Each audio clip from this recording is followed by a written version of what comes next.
This is the case of the tragedy that occurred in the end of summer 2021 on Mount Elbrus, the highest mountain in the Russian region and continental Europe. At the end of September 2021, 4 women and 1 man died on Russia's Mount Elbrus when a major blizzard caught a large commercial group on its way down from the summit. According to guide witnesses, 4 of the deceased climbers froze to death. Another climber fell sick during the ascent and died during the descent. Others were rescued in the highly difficult conditions. But how was it possible that a mountain 3,000 meters lower than Everest caused so many deaths without avalanches being the culprit? An expansive account from the website mountain.ru said that at 10 a.m., the 16 clients and 4 guides had reached Elbrus summit plateau at 5,500 meters. The lead guides were Chukov and Nikiforov, assisted by Kipkiv and Dankov. On the plateau, a woman suddenly fell sick and started down with Dankov. The rest of the group continued towards the summit. 15 minutes later, always according to the guides, the pressure dropped sharply, the wind began to blow up from below, and an unprecedented storm broke out. Visibility was no more than half a meter. The woman died before reaching the Setlovina hut. Dankov called for help, then descended on his own. Meanwhile, authorities launched a rescue operation. According to witnesses, on the upper part of the mountain, the guides divided the group into fast and slow climbers and tried to save everyone's lives. But one of the participants broke a leg while descending, slowing down the rest. 2 died on the trail and 2 others collapsed. They were carried to the Garibaldi station at 3,900 meters, where they died without regaining consciousness. The victims were all women, and all in their 30s. Why was this? We will find out later through a guide who gave first aid. Rescuers evacuated 11 with frostbite and other injuries to a nearby hospital. 3 escaped unharmed according to the guides who were present from the beginning. However, from some guides who arrived later to help, report there are many conflicting factors, such as with this Russian guide. He describes what he saw. The forecast was bad this time, but several groups with knowledgeable guides went all the same, having time for the morning forecast window. The group walked quite early in the afternoon. At 8:30 they were seen at 5,400 meters, and at 10 they were at the summit. There are no limits to the maximum time of ascent.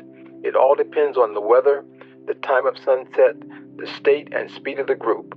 The ascent of Elbrus is relatively easy, and it climbs from about 3,600 meters up to over 5,600 meters on a shoulder that is not too steep. In these last decades, the climate has changed in this region. On Elbrus, in the summer, 1 snow meter per night was a normal phenomenon in the early 2000s. Now it is an anomaly. In 2020, until the end of October, it was warm in the mountains. June and September turned into August, from around 2000. In 2021, August was very bad with thunderstorms. The hot months became a real problem, unlike the early 2000s. The cold is not always the enemy of the climber, unlike thunderstorms.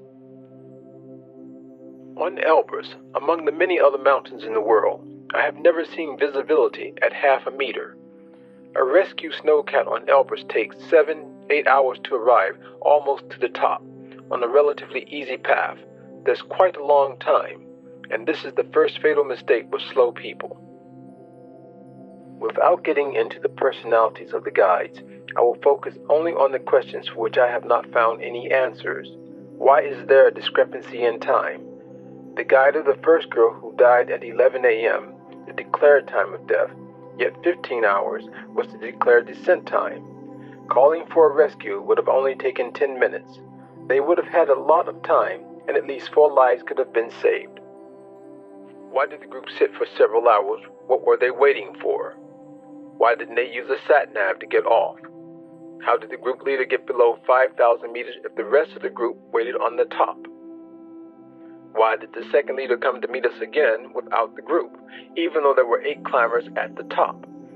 Couldn't they follow in his footsteps and get off? This guide explains also they declared an unprecedented storm had broken out. Visibility due to dense snow did not exceed half a meter. I've seen it all on Elbrus, but I'd never heard of half a meter even from others in 21 seasons on Elbrus. The guides also declared a sharp drop in pressure. In general, the cyclone indicated in the forecast was clearly visible to the eye at least an hour before being in its center. Furthermore, during the descent, the 3 remaining guides divided the group into fast and slow members to avoid massive freezing and started the descent, but all 12 were sitting in the saddle together by the time we found them. This is how the climbers died and what I saw with my eyes. For the first, I will not lay out my opinion on the reasons for death, but killed in an hour seems right. Second participant, Vyacheslav. He was the first whom I approached because he was trying to crawl away somewhere. I immediately received a strong blow to the head. He was very surprised. I dodged an attempt to grab my clothes, so I decided to let the guy calm down. In the end, he no longer reacted to questions. Third participant. She died in my arms. She walked over, brushed off her face, which had been completely covered by snow. She was well dressed, but then passed out. She had a crust of ice on her face, making it impossible to inspect her further in these conditions. After a few minutes, her breath was gone. I gave her CPR, thinking how useless it was in death from hypothermia. A few minutes later, the rescue doctor declared death. The fourth. Dennis had a broken leg. He was fine, almost in good shape, with 1 double dose of pain reliever. We had a short conversation. The guys didn't even bother to put on a splint, but he died later. The fifth. Ira. She reacted poorly to questions, and the answers were hardly distinguishable. She could move but not stand. There was no way to get her to drink water.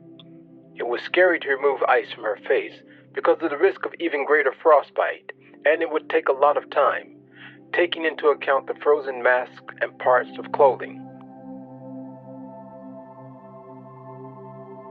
If the rescuers came 2-3 hours later, the body count would have been 18, not 5. Now, I will try to answer some questions that remain unanswered.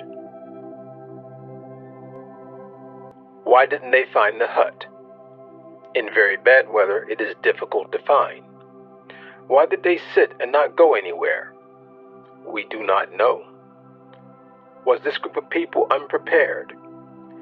Preparation and acclimatization is not particularly relevant. The group did not stand out from the thousands of people who went to Elbrus this season. They were average. Why did so many girls die? They are smaller and more quickly hypothermic. What is the procedure if the guide does not recommend going up, but the group insists? The answer is no. The guide alone decides. The moment the guide begins to listen to the client regarding when and where to go, this is no longer a guide. For everything else, there is judgment.